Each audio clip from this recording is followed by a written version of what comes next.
रेगिस्तान की रेत में सूरज की तपिश और ठंडी रातों की सिहरन के बीच एक नाम गूंज रहा है। ये नाम है रविंद्र सिंह भाटी का। 27 साल का ये युवा बाड़मेर के शियो से राजस्थान का सबसे युवा विधायक बनने वाला चेहरा। इसका नाम आज हर जुबान पर है।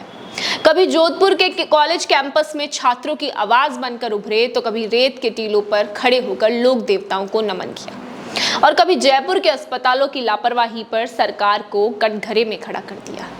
ये है रविंद्र सिंह भाटी की कहानी। एक ऐसी कहानी जो रेत में उगते सपनों और हौसले की लौ को रोशन करती है। रेत का बेटा, आग का सपना। 1997 में बाड़मेर के डुडोरा गांव में जन्मा ये लड़का रविंद्र स्कूल टीचर पिता शैतान सिंह भाटी और गृहिणी मां अशोक कंवर की गोद में बड़ा हुआ। रेत के बीच खेलते कूदते शायद ही किसी ने सोचा होगा कि ये बच्चा एक दिन राजस्थान की सियासत को हिला कर रख देगा। जोधपुर के जेएनयू में पढ़ाई के दौरान 2019 में रविंद्र ने इतिहास तब रचा जब वो पहले स्वतंत्र उम्मीदवार बने जिन्होंने छात्र संघ अध्यक्ष का चुनाव जीता। ये वही दौर था जब उनकी आवाज कैंपस की दीवारों से टकराकर पूरे राजस्थान में गूंजने लगी। 2023 में जब बीजेपी ने उन्हें शियो से टिकट नहीं दिया, तो रविंद्र ने हार नहीं मानी। उन्होंने स्वतंत्र उम्मीदवार के रूप में ताल ठोकी और शियो की सीट जीतकर इतिहास रच दिया। पहली बार इस सीट पर कोई निर्दलीय विधायक बना। 26 साल की उम्र में अपने जन्मदिन यानी कि 3 दिसंबर को 2023 में विधानसभा में शपथ ली, लेकिन ये सिर्फ शुरुआत थी। आगे आग और आंसुओं के बीच एसएमएस अस्पताल की त्रासदी हुई। 6 अक्टूबर 2025 की वो काली रात जब जयपुर के एसएमएस अस्पताल के आईसीयू में आग की लपटों ने 6 जिंदगियां निगल ली। धुआं, चीखें, लापरवाही की कहानी। रविंद्र वहां पहुंचे जहां दर्द की सिसकियां गूंज रही थी।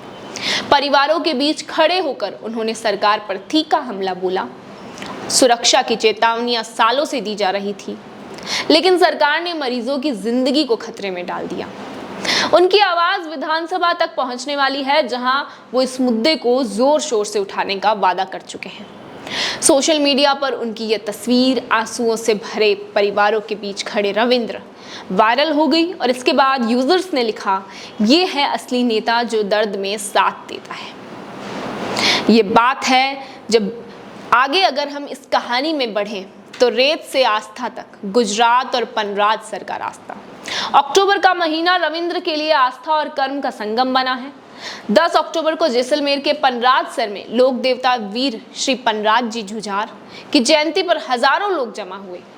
रविंद्र मंच पर थे, उनकी आवाज में रेगिस्तान की गूंज थी। भीड़ ने तालियों से स्वागत किया और वीडियो ने सोशल मीडिया पर लाखों व्यूज बटोरे। ये सिर्फ एक समारोह नहीं था, ये था रविंद्र की अपनी मिट्टी से जुड़ाव का प्रमाण। उस मिट्टी से जहां आज लोक नायक अभी भी जीवित है।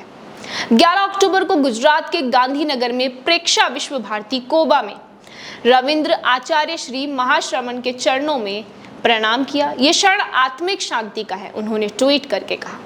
वहां प्रवासी राजस्थानियों से मुलाकात डॉक्टर महिपाल सिंह चौहान, जयराज सिंह परमार और महाकाल सेना के कृपाल सिंह चावड़ा ने उनकी राष्ट्रीय पहचान को और मजबूत किया।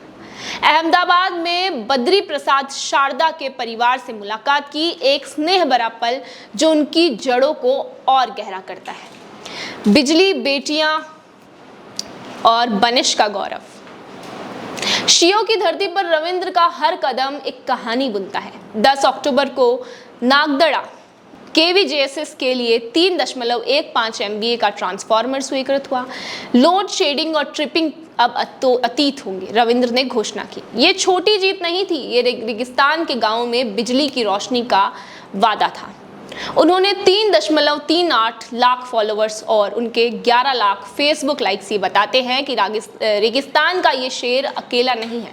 विश्लेषक मानते हैं कि 2028 के विधानसभा चुनाव में रविंद्र नया तूफान ला सकते हैं, लेकिन कहानी अभी बाकी है। रेत में खड़ा ये युवा जिसके कंधों पर शियों की उम्मीदें हैं और राजस्थान की जवानी सवार है, ये रुकने वाला नहीं है। हर ट्वीट, हर सभा, हर नमन में एक नया वादा है। जैसा कि एक समर्थक ने लिखा, रविंद्र भाटी सिर्फ एक नेता नहीं, रेगिस्तान का सपना है। ये कहानी रेत में लिखी जा रही है और रेत और वक्त के साथ आंधी भी बन सकती है। तो ये थी सबसे युवा विधायक रविंद्र सिंह भाटी की कहानी।